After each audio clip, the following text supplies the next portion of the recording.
Estábamos identificando la segunda sección, y decíamos que va desde el verso 25 hasta el 29, básicamente por el cambio de la idea, ¿no? Eso es lo que identifica rápidamente las secciones dentro del texto. Cuando no está tan claro, entonces es bueno identificar los conectores. Aún cuando no está tan claro, a pesar de que veo los conectores, que, no he, que he identificado los conectores y no me queda tan claro dónde empieza una idea, dónde termina la otra, es una buena idea revisarlo en otra traducción. A veces una traducción tipo una traducción más funcional, más sencilla al entender, me puede ayudar a identificar la sección. No porque necesariamente voy a predicar en esa versión, pero una traducción más sencilla me puede ayudar a identificar mejor las secciones cuando no está tan claro, por ejemplo, en la Reina Valera o en la Biblia de las Américas, ¿no? Ese es un pequeño consejo. Entonces, a veces yo lo leo y no me queda claro dónde empieza, dónde termina cada sección. Entonces, un buen consejo es léelo en otra versión, en una nueva traducción viviente o en otra versión un poco más sencilla, porque ahí probablemente esté un poco más sencilla la división y se note con más claridad dónde empieza la idea y dónde termina. Y solamente para la división, no vuelvo a repetir, no es que vaya a predicar en ese texto, sino que en esa versión, sino que me ayuda por lo menos para identificar de una manera más rápida. Segundo punto, segundo título, vamos a ponerle acá.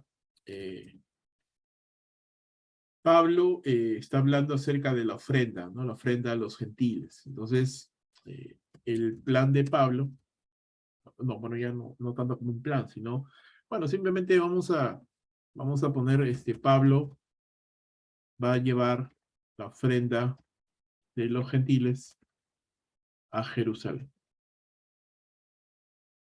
Versículos 25 al 29. Ya está. Y el punto número 3, que es el último, sería Pablo pide oración a los creyentes en Roma. ¿No? Está pidiendo que oren por él, por esta situación que va a enfrentar. Y eso va hasta el final, del 30 hasta el 33. Ok. Tenemos esa división ya, que esto ya nos da más o menos cómo está estructurado este texto, pero todavía hay muchas cosas más que ver. Vamos a seguir leyéndolo.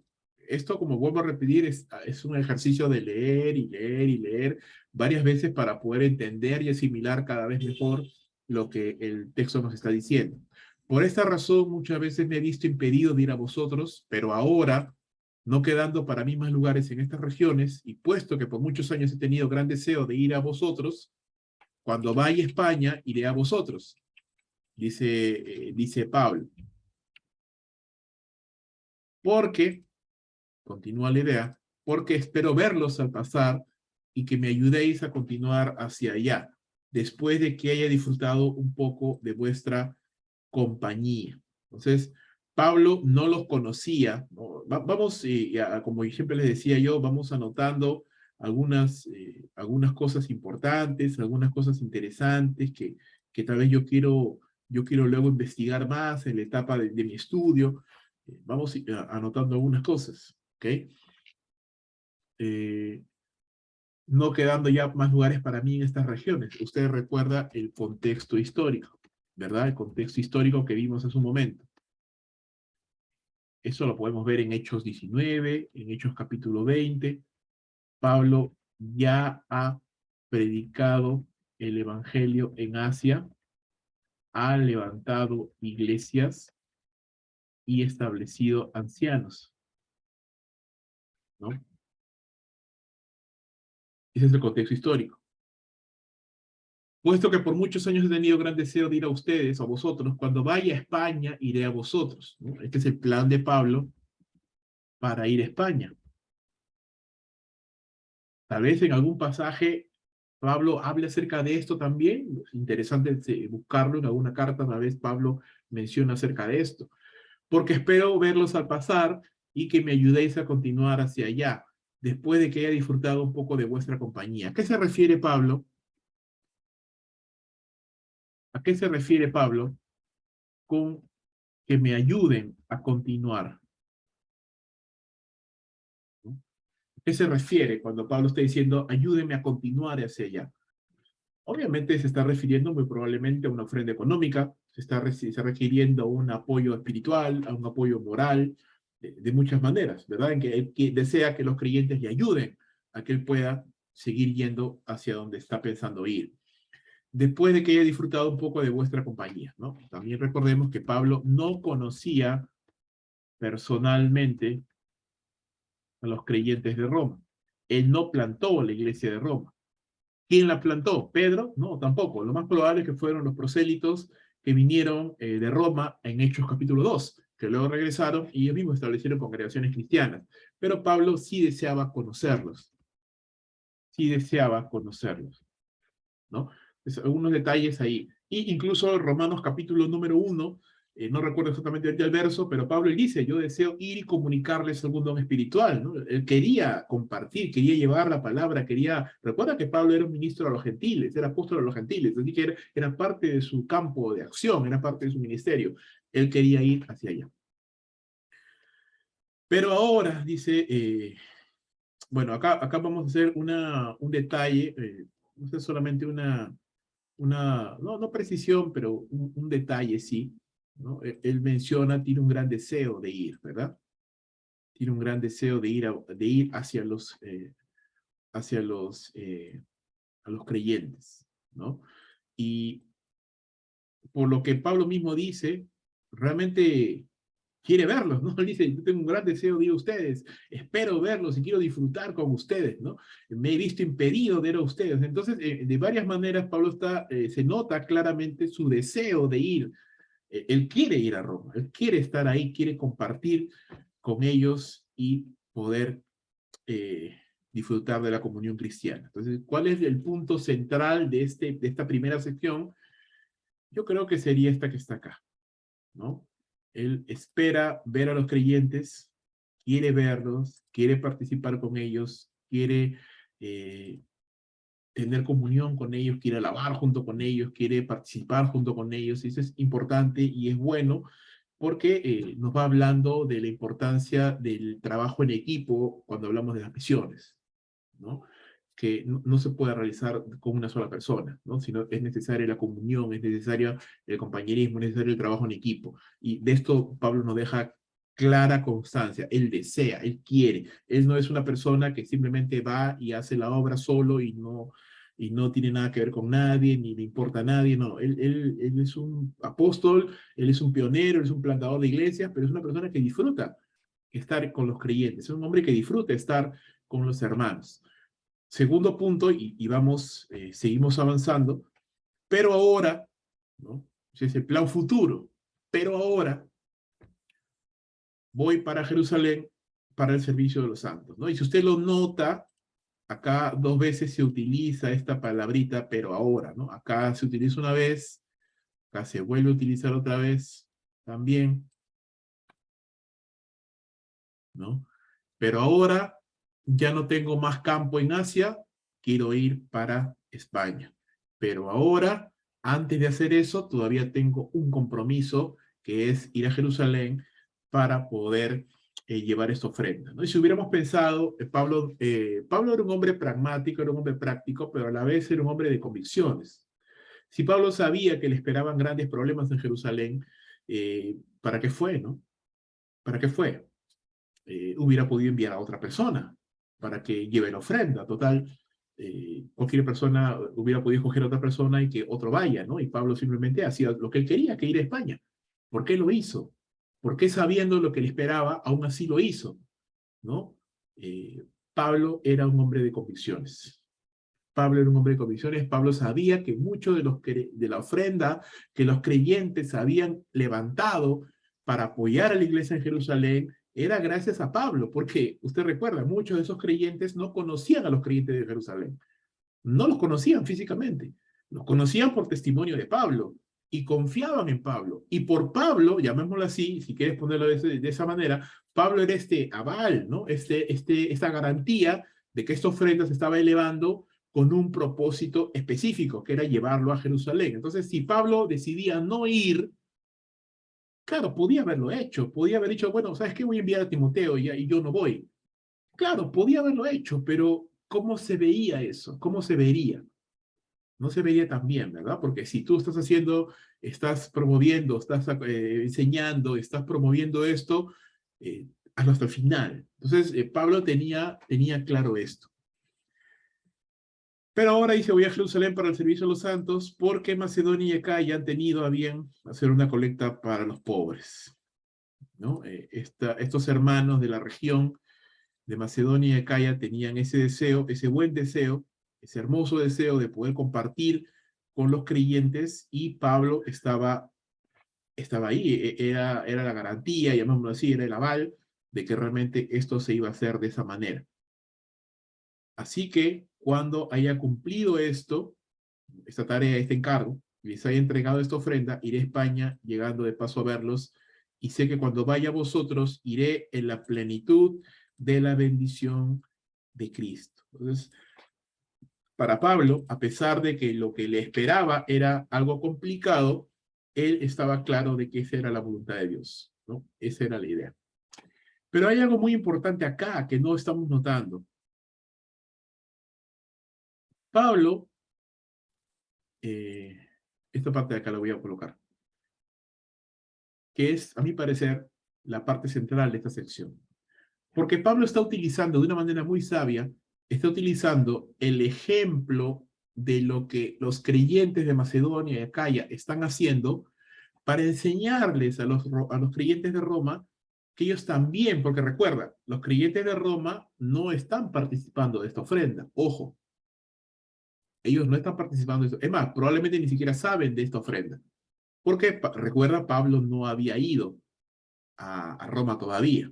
Entonces, ¿qué está haciéndoles Pablo? Está enseñándoles, está diciéndoles, miren, sus hermanos de Macedonia y Acaya, ellos han querido hacer una ofrenda para los creyentes que están en Roma. Sí, y dice, tuvieron a bien hacerlo, es decir, tuvieron el deseo de hacerlo, y a la verdad están en deuda.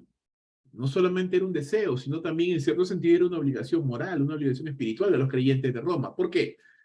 Porque si los gentiles han participado de sus bienes espirituales, también están obligados a servir a los santos de los bienes materiales. Es decir, para Pablo hay un sentido de deuda, usted sabe, y Pablo lo menciona en Romanos, en la carta a los Romanos, lo menciona, usted puede verlo, por ejemplo, en Romanos capítulo 9, que el Señor vino del pueblo hebreo, que de los hebreos vienen los pactos, las promesas, el Señor mismo, la salvación. Entonces, hay un sentido de deuda espiritual de nosotros los gentiles para con el pueblo judío.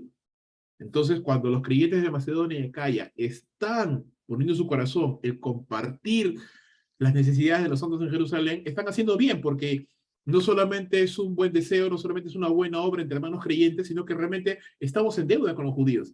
Y la Biblia no solo nos manda a orar por el pueblo judío, sino que en este caso están apoyando económicamente al pueblo judío, creyentes judíos. Y entonces, si tú lo notas, muy sutilmente Pablo está diciéndoles, miren, ¿no? Sus hermanos están haciendo esto, entonces cuando yo vaya a Roma, ayúdenme, ¿no? Ayúdenme para seguir extendiendo la obra del Evangelio.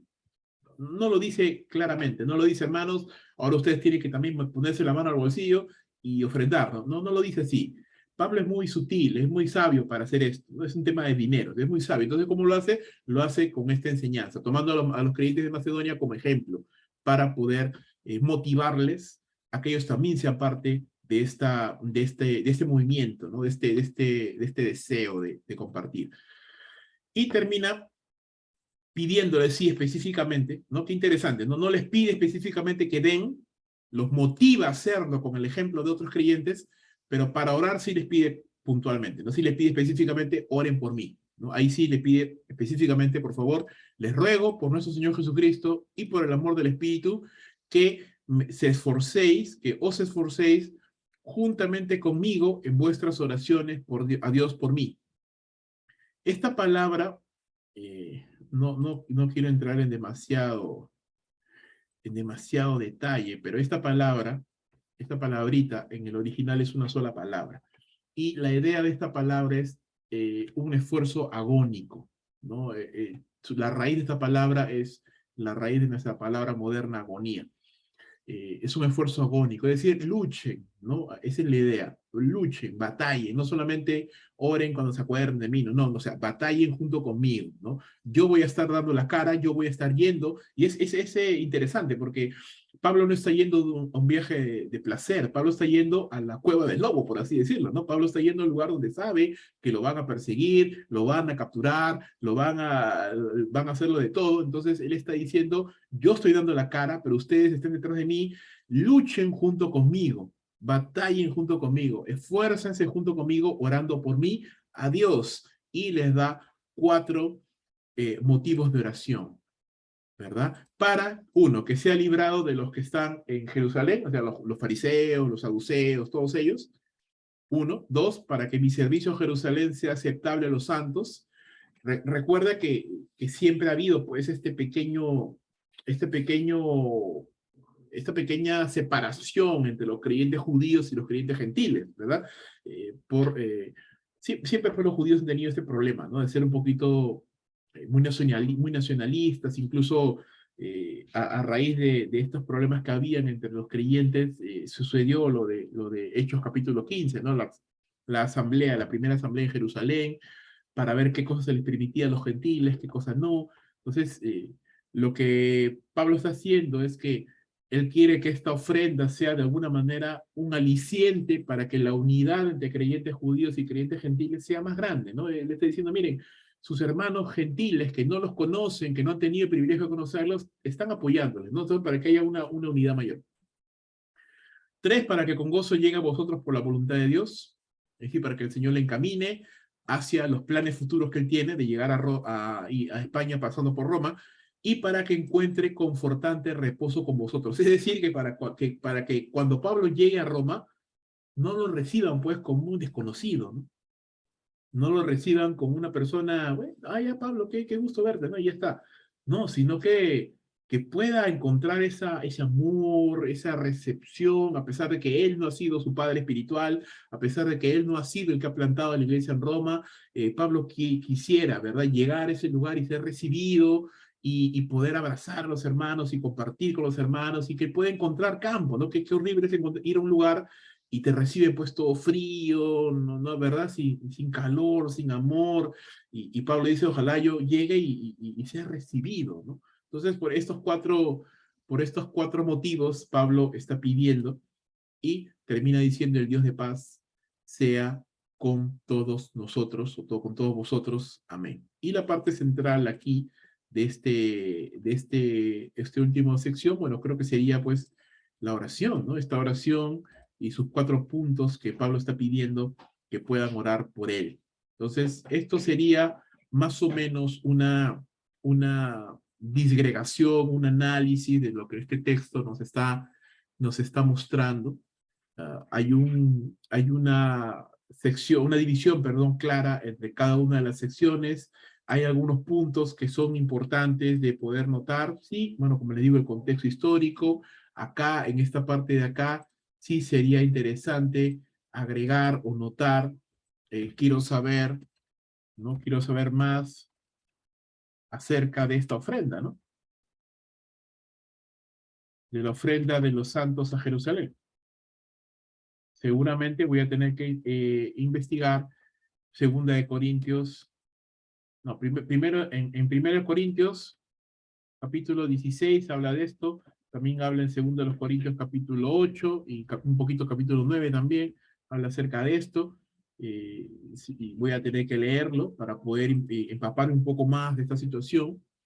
Entonces, eso es importante. Quiero saber también qué iglesias estaban conocidas, ¿verdad? Seguro que había muchas iglesias, pero las más conocidas.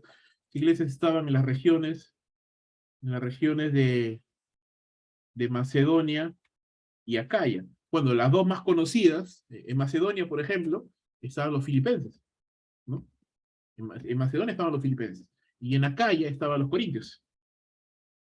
Estaban los corintios, ¿no? Seguro hay más, pero a esto es investigar, ¿no? Vamos a mirar, vamos a buscar, vamos a investigar más para saber un poquito más acerca de ellos. Muy bien, cuando haya cumplido esto, les he entregado esta ofrenda, iré a España llegando de paso a verlos, y sé que cuando vaya a vosotros iré en la plenitud de la bendición de Cristo. Muy bien. Ahí estamos. Sí, estamos ahí. Eso sería por ahora, por lo menos, lo que yo voy anotando. Y en la última porción, en la última etapa, en el último punto, perdón, yo les había mencionado que esta palabra, esforcéis, juntamente, habla pues acerca de un esfuerzo agónico, una lucha constante, ¿no? Que Pablo está pidiendo. Quiero saber qué pasó, ¿no? Con Pablo en Jerusalén. Bueno, eso lo vemos en Hechos, ¿no? Eso está allí. Y, bueno, de repente alguna otra pregunta que me haga, también lo puedo colocar ahí, para poder entender un poco más el pasaje. Listo, entonces, ahora, una vez que ya he analizado, ya he seccionado, ya he dividido, ya he visto los detalles de todo este pasaje, puedo pensar ahora cuál es la estructura, cuál es el bosquejo de este texto. Entonces, ese es el punto, o ese es en todo caso llamémoslo así, el producto final de lo que yo quiero, el producto final de este paso. Punto uno, o vamos a ponerlo así, estructura del texto. ¿Ya? Punto número uno, el plan de Pablo para su ministerio futuro. Versículos 22 al 24. 2.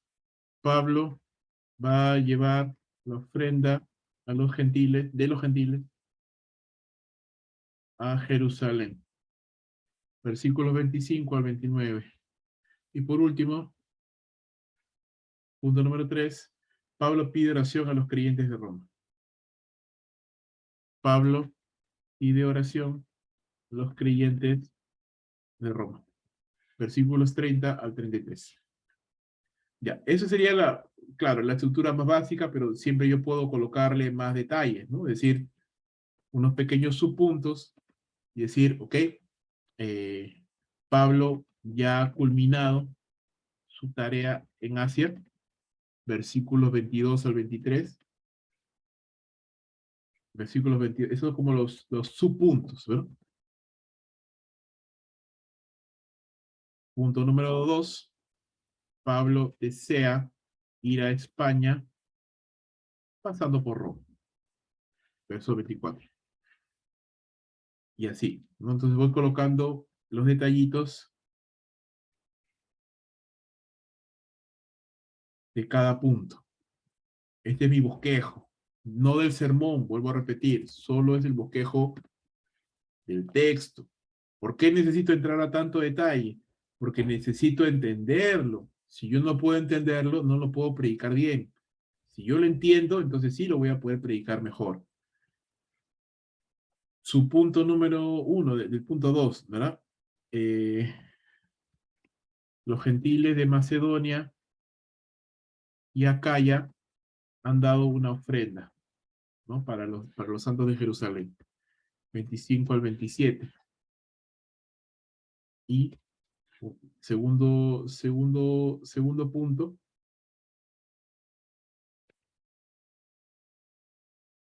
Pablo va a entregar esa ofrenda en Jerusalén. 28 y 29. Ese es su plan. Y por último, Pablo pide oración y acá están los 4 puntos, ¿no? que habíamos mencionado.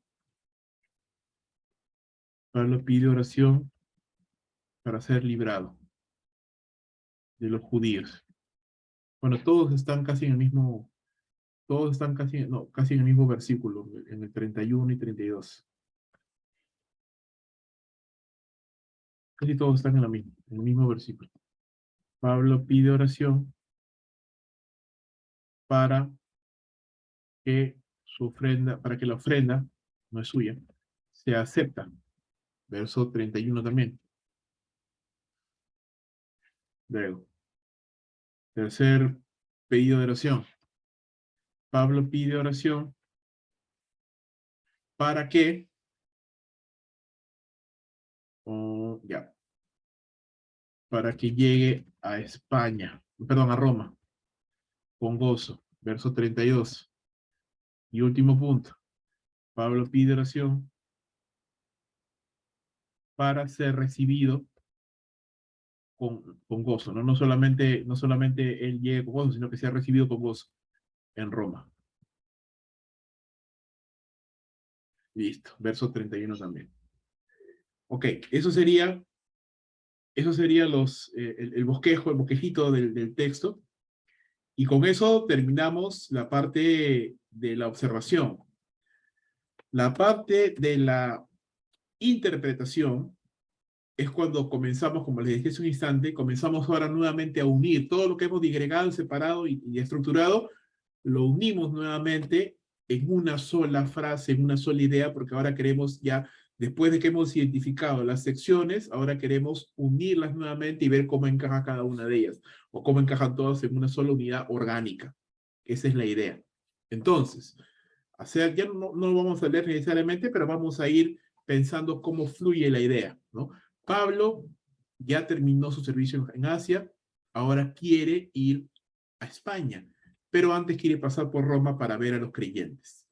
Antes de esto, él quiere ir a Jerusalén para llevar una ofrenda, y una vez que termine de llevar esa ofrenda, él ya desea ser encaminado o desea llegar a Roma para que los creyentes en Roma le ayuden a llegar a España. Por lo tanto, desde ya, sin conocerlos, sin que todavía ellos lo conozcan a Pablo, los involucra. Uno, hablándoles acerca de lo que los creyentes en Macedonia que hayan hecho, motivándoles a que ellos también sean generosos. Dos, ya involucrándoles, comprometiéndoles. ¿Cómo? A orar. Es decir, ustedes no me conocen todavía, no les he ido a ver todavía, no me han visto físicamente, no me han estrechado una mano, pero desde ya ustedes ya pueden ir comprometiéndose, orando por mí, para que este trabajo que yo lo pueda, que tengo que hacerlo, lo pueda hacer bien y llegue a buen término a la iglesia y en Roma. Entonces, listo. Ese es más o menos el flujo del pensamiento. Entonces, lo que yo quiero ahora es la idea central de mi texto. Es decir, el resumen, hermanos. Como le decía, si yo no lo puedo resumir, no lo voy a poder predicar bien, porque yo necesito resumirlo, todos estos versos, en una sola idea para poder luego ya contextualizarlo en la última parte, que es la aplicación. Entonces, ¿cuál sería mi idea central? Repito, del texto, no es del sermón todavía.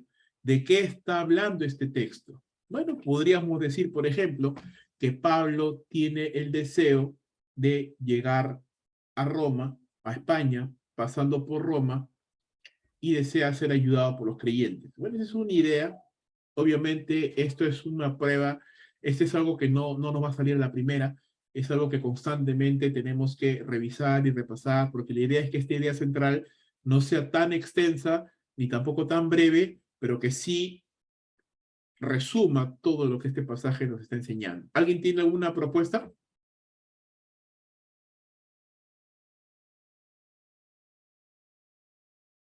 ¿Mm? ¿Alguna idea?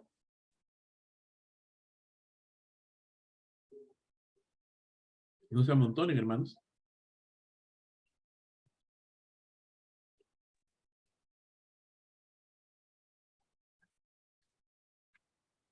¿Nada?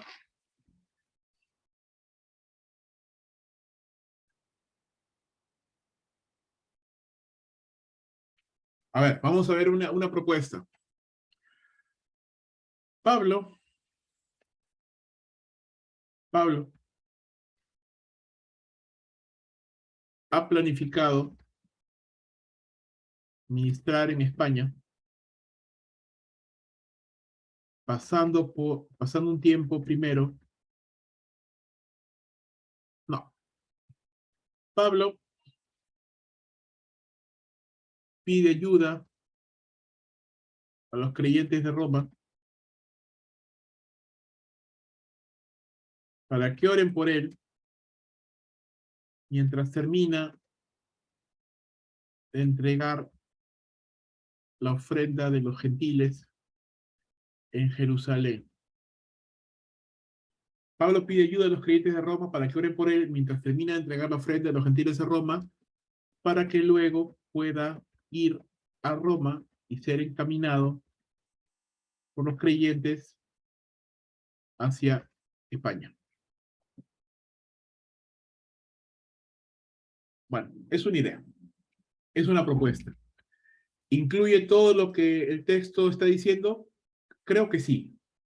Pero como les digo, siempre se puede mejorar. Ahora, tampoco un consejo, nunca nos obsesionemos tanto en querer que sea perfecto, porque al final te puedes demorar ahí un montón y todavía no has hecho el sermón. Entonces, al final lo que queremos es hacer el sermón. Entonces, no nos obsesionemos tanto, es decir, probemos unas cuantas veces hasta que nos sintamos cómodos con lo que hemos encontrado y listo, ¿no? Y ya de ahí pasamos a la siguiente etapa. La siguiente etapa, ¿cuál es? La siguiente etapa, hermanos, es ya comenzar a construir mi sermón. Pero para ello yo necesito en primer lugar dos cosas importantes que necesito tener claro para yo poder comenzar a elaborar el sermón. ¿Qué son esas dos cosas importantes? Uno, ¿cuál es cuál es mi audiencia y cuál es mi propósito con el sermón? Es decir, ¿a quién le voy a predicar? Lo más probable, lo más común, lo más normal, es que le voy a predicar a mi iglesia, en la cual hay creyentes, hay visitantes. Y mi propósito, es decir, ¿qué quiero conseguir con el sermón? ¿A dónde quiero llegar con el sermón? Recuerden que el sermón, una predicación, no es solamente informativa. Yo no me estoy parando a contarles algo a los hermanos. Yo me paro a proclamar la palabra de Dios por la gracia de Dios para motivarles a la acción. La parte de la aplicación es un llamado a la acción, ¿sí? Y tal vez esa es una parte donde más fallamos muchas veces en la predicación. Es decir, hacemos un buen estudio del texto, entendemos lo que el pasaje quiere decir, lo exponemos, pero nos quedamos ahí, es decir, lo exponemos, pero no motivamos a la acción, es decir, no entramos, no hacemos bien la parte de la aplicación. La parte de la aplicación es aquella donde yo les digo a los creyentes, esto es lo que Dios te está diciendo a ti, no lo que, porque, ¿qué pasa? Si yo solo le expongo y le explico, como por ejemplo ahorita que estamos hablando, ¿no? De la ofrenda de Pablo, de Jerusalén, de los creyentes en Macedonia, y de Acaya y Roma. Los hermanos dirán, ah, qué lindo, ¿no? Los creyentes de Macedonia, Acaya, pero eso a mí qué tiene que ver. Yo no vivo en Macedonia, yo no vivo en Acaya y yo no vivo en Roma. Yo no conocí a Pablo, así que eso qué tiene que ver conmigo. ¿Cómo me afecta eso a mí? ¿Qué tiene que ver eso conmigo? Ya, ahí es donde entramos a la última parte, la de la aplicación. Cuando nosotros ahora traemos estas verdades que hemos encontrado y las aplicamos ahora. Es decir, ¿qué es lo que Dios quiere que haga yo ahora con este conocimiento? Ese es mi propósito. ¿Qué quiero lograr? Entonces, probablemente tenga varios propósitos al encontrar en este texto, ¿no? Por ejemplo, yo quiero animar a los creyentes a que sean comprometidos en oración por los obreros cristianos. Es decir, tal vez tú no puedes ir a las misiones, pero puedes orar por un misionero, puedes orar por el pastor, puedes orar por los líderes. Motivar a los creyentes a que sean comprometidos con sus finanzas en la obra de Dios. Es decir, ok, de repente no puedo ir, pero sí puedo dar. Sí puedo dar. Los creyentes de Macedonia y de Acaya no fueron físicamente a Jerusalén, pero dieron. Entonces quiero motivar a los creyentes a que sean generosos con sus finanzas, sembrando en la obra de Dios, porque eso lleva o eso ayuda a que obreros sean sostenidos, iglesias sean plantadas y el evangelio sea predicado. ¿Qué más? Quiero también, a ver, vamos revisando nuevamente el bosquejo, porque de ahí es donde yo saco los propósitos. Los propósitos no me los invento, hermanos. Los propósitos salen del texto, no me los invento. ¿Qué más? Bueno, quiero animar o desafiar, quiero desafiar a mis líderes a planificar su ministerio. Pablo era un hombre que planificaba, hermanos. Claro, Pablo lo dejaba en las manos de Dios. Pablo decía, ok, yo quiero ir a España, quiero ir a Roma, tengo que hacer esto en Jerusalén, y si Dios quiere, llegaré a Roma, si Dios quiere, haré lo que estoy planificando, pero lo he planificado. Entonces yo quiero motivar, quiero desafiar a mis líderes a que sean personas que planifiquen, que no solamente sean reactivos, que no solamente digan, bueno, si se da, si no se da, no pasa nada. No, pero quiero que los creyentes, quiero que mis hermanos planifiquen, quiero que mis hermanos oren, quiero que mis hermanos piensen cuál es mi plan, ok, este mes o este año, qué voy a hacer en mi ministerio y qué voy a hacer el siguiente, hacia dónde Dios me está guiando, cuál es el plan, tal vez se haga, tal vez no, descansamos en la soberanía de Dios, por supuesto, pero planifico. Entonces, Pablo lo hizo. Yo quiero que mis hermanos, yo quiero yo mismo también planificar. Entonces, quiero desafiar a mis hermanos a planificar en el ministerio. Quiero también, ¿qué más? Quiero motivar o hacer entender a los hermanos la importancia de la comunión, ¿no? La comunión, el compañerismo y la unidad en el servicio. Es decir, Pablo hubiera podido hacer sus planes solo, sin contarle a nadie, y ya está. ¿No? Pablo era una persona muy efectiva, lo podía haber hecho tranquilamente, pero no, Pablo quería involucrar a los hermanos. Pablo estaba diciéndoles, yo quiero pasar tiempo con ustedes. Nada le hubiera costado ir de frente a España, ni sin pasar por Roma. Total, él no plantó esa iglesia, no tenía ninguna responsabilidad con ellos, pero él quería pasar tiempo con ellos, porque para Pablo era importante el trabajo en comunión, en unidad y en compañerismo. Entonces yo quiero que mis hermanos entiendan que no podemos hacer la obra del Señor solos. No necesitamos los unos a los otros. Necesitamos un trabajo en equipo. Necesitamos poder trabajar juntos para poder lograr las metas que nos hemos trazado. Y creo que con estos propósitos está bastante bien. Una vez que tengo claro esto, entonces, hermanos, yo ya puedo pensar en la aplicación, en entrar a la parte de la aplicación y comenzar a construir el bosquejo de mi sermón y mi sermón. Pero eso será la próxima semana, hermanos, porque ya nos ganó el tiempo, ya es tarde también, entiendo que ustedes también tienen obligaciones, familia, pequeños, y no está bien demorarnos tanto. Entonces, hermanos, eso sería lo concerniente con respecto a este pasaje. Hemos llegado hasta las puertitas de la aplicación. La siguiente semana ya haremos el proceso completo. Quería que pueda quedar claro estos puntos, porque al final este es el mismo ejercicio que se va a hacer con cada texto que uno quiere predicar. Es lo mismo. Son los mismos pasos siempre. Algunos serán más difíciles, otros serán más sencillos, pero al final queremos llegar a lo mismo. Entonces, observo el texto, hago las anotaciones, obtengo la estructura, de ahí obtengo la idea central de mi texto, de la idea central y de lo que he diseccionado, ahora lo uno nuevamente para poder encontrar una sola idea común, y en base a eso yo obtengo los propósitos que quiero lograr con mi sermón y a quienes voy a predicar. Y ahí ya empezamos el proceso de la elaboración del sermón, que es comenzar a definir la estructura de mi sermón, cuántos puntos va a tener, introducción, conclusión, ilustraciones, el título, los puntos y todo ello, ¿no? Eso ya lo veremos, como lo vuelvo a repetir, Dios mediante, en la siguiente semana, que veremos ya el proceso completo ya con otro ejemplo igual. Entonces, hermanos, eso sería todo por hoy. Que Dios me los bendiga mucho, hermanos. Que Dios los use en sus ministerios, en sus iglesias, y nos vemos entonces la siguiente semana.